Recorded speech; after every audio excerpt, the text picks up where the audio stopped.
What do you make of Beto losing again? Is there the curse of the Vanity Fair cover? No, I don't Right. think it's that at all. I think Texas is going to Texas. Yeah, but Texas wasn't always red. I mean, Texas actually used to be blue for quite some time and then changed. So it can go back, no?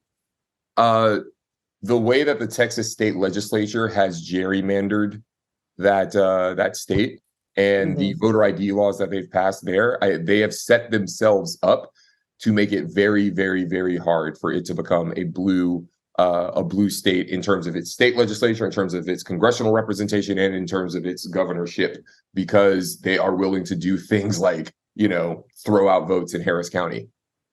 They're willing to cheat. Uvalde County now so that's one thing, cheating and whatnot, and just making Right. it harder for Democrats to win there. That's what Greg Abbott and the Republicans in Texas do, right?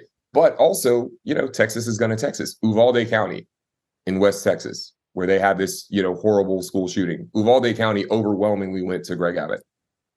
Wow. Still? Mm-hmm. I can't reconcile that. What do you make of that hailing from Texas? Of that town specifically still voting so red? Texas going Texas. Texas E- is going to Texas. Even with the deplorable handling of that school shooting. Mm-hmm. Wow. Now, if you want to peel back the onion on like some demographics, it may be the case that, Uvalde, the school shooting, that was an overwhelmingly Latino school. How many of those folks are actually allowed to vote? And how many of those folks did vote? How many of those folks might have been afraid to vote because they're Latino? Maybe their immigration status is questionable. They didn't want to get in any trouble. I don't know. I do not know. But out in West Texas, you have a lot of Latinos who might not actually be able to vote or might be scared to vote. I see.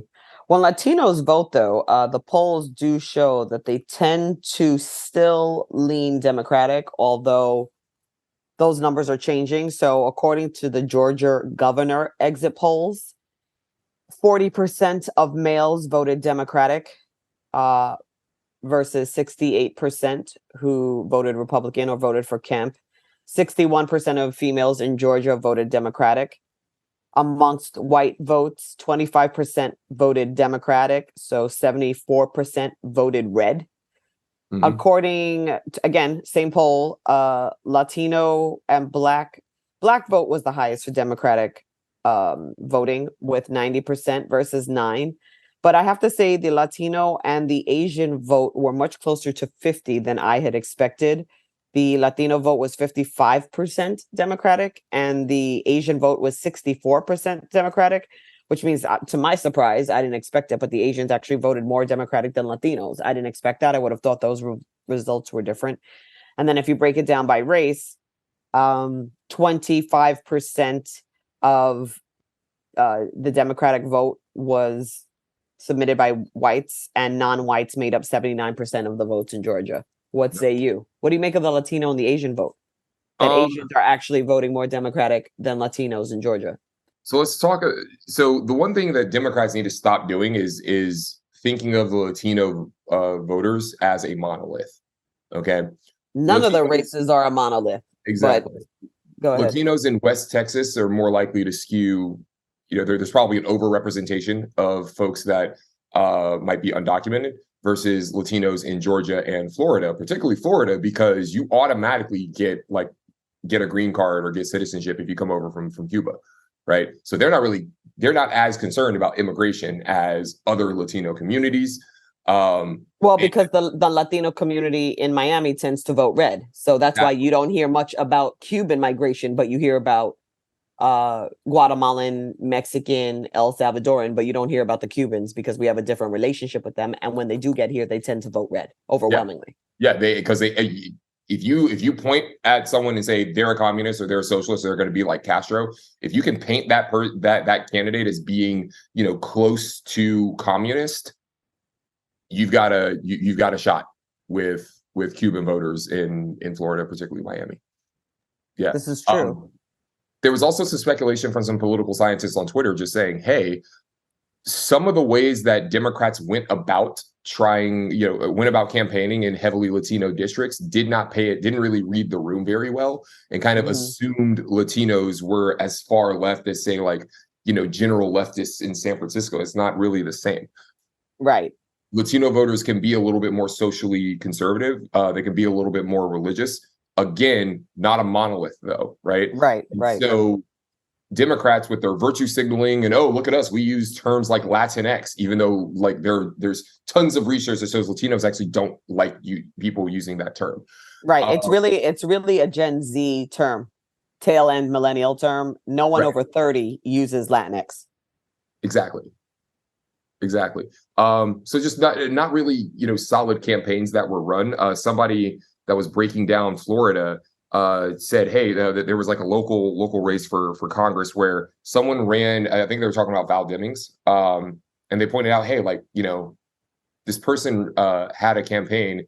No, it wasn't Val Demings. It was someone in a local district that was heavily Latino district in Florida, and they said they did a get out the vote drag show in a heavily Latino district.